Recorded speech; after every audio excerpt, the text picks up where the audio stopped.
While I'm putting on makeup, let me tell you about astrology.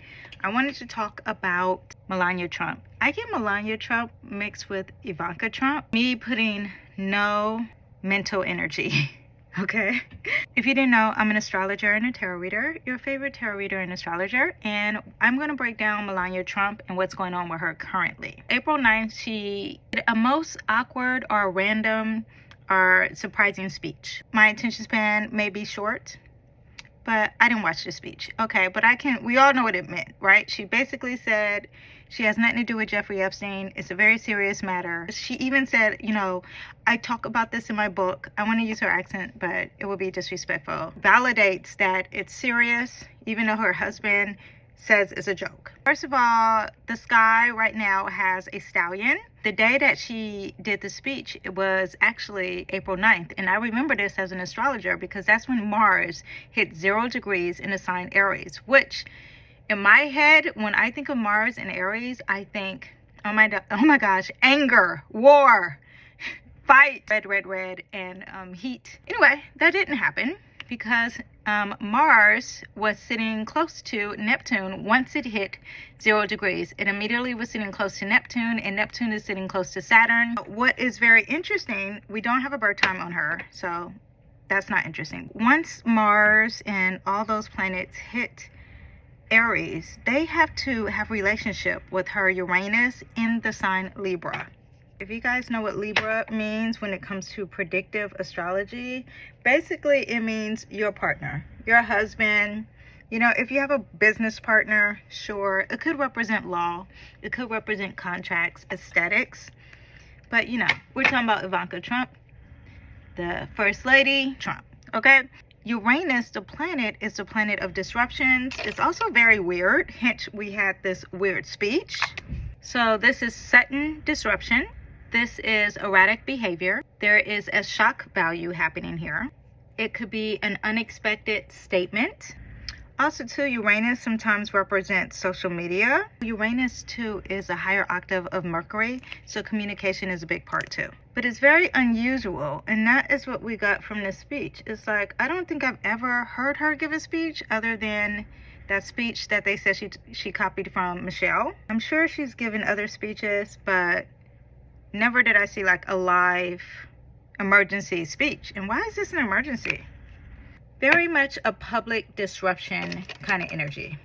It could represent alliances. It could represent female friendships, giving justice, but it's in opposition, meaning it's not really doing that. It's not seeing eye to eye. It's not being fair. It's not being fair to the husband or being fair to the friendship or being fair to the partnership. And mind you, Aries energy is very selfish, very impulsive. Now let's talk about Neptune, because when she gave this speech and I saw this and I got the briefing of the speech, I immediately thought Neptune. I was like, Neptune represents lies. It also is like in charge of Hollywood because it's all fake, okay?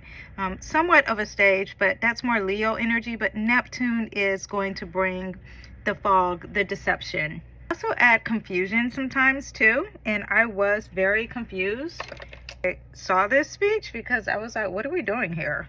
We have Saturn, and Saturn is going to make that impulsive, selfish, fake speech have consequences, right? Saturn is the planet that is the father figure, is you teach the lesson. It is the planet of burdens. It represents fear, restraint. Saturn is also very cold, and someone dealing with this energy could be fearless yet cold at the same time. It's very greedy. It deals with grudges. It is the planet of karma. Also, what's very interesting, looking at her chart, Saturn, which is in a sign Taurus, she has a Taurus stallion. Saturn, that day that she gave the speech, Venus in the sky was sitting on her Saturn. Venus, again, is very Libra energy. It's the ruler of Libra. And it is dealing with consequences when it comes to female friendships or even relationships. This could represent her and Trump. But there is this energy of loyalty when you have Saturn sitting there. I wish we knew what house it was in. But definitely a female bond. makes you have that karma with that female bond, or a consequence with that female bond, or a sense of coldness with that female bond. You get what I'm throwing out? Uranus in the sky in the sign Taurus is sitting on her Venus. Uranus is all up in it, okay? And now there is this shocking energy with this female friend, which we get later. If you guys didn't know the tea, an old female friend came and popped up and was like, look, BI, I have nothing to lose. I am going to tell it all. And here it is in her chart, okay? It's definitely a shakeup in some type of alliance, friendship. 2, Uranus represents freedom, and freedom in what you value. And Venus sitting on top of that Saturn will make you the fear either not be there because you want to address the fear head on, or maybe there is fear against a female. I think she's a Capricorn moon. I mean, a lot of Capricorn moons are gold diggers, so there is that. They're all about their status. No offense to all my Capricorn moons. It makes more sense. She seems stiff and rigid. Now, if she's a Capricorn moon, that means her moon sign is squaring all of these planets in the sign Aries. That's that stallion, okay? That Mars, once it hits 0 degrees, all of a sudden she has to say the speech. It's making her emotionally feel uncomfortable. She doesn't feel safe, because that's what that emotional safety, that is what that moon represents. She doesn't feel safe with her image, her public image. I just thought that was such a random speech. Like, why are we doing this? What? Of all the times to talk. But it's squaring that Aries energy will make someone defensive, and it kind of not working right? Because you got your Mars sitting there that represents your motives of yourself, and now it's not really, there's some tension here when things square. It's what her old friend, what she's saying, is it true? And the old friend is the one who used to be her friend, and apparently Trump just got rid of her because the ex-husband said so. But looking through astrology, what we do know is that Uranus is going to be entering Gemini. And when that happens, that's going to be touching her Mars. And that's going to be some unexpected events happening with her trying to fight. And she's going to be trying to fight with her words. And there's going to be some shocking things happening. So get ready for that. Mercury, the Sun, and Mars, they're going to go into Taurus. And she has a Taurus stallion. Her Sun is in Taurus, Saturn's in Taurus, her Mercury's in Taurus, her Venus in Taurus. And we're going to get some hardcore evidence.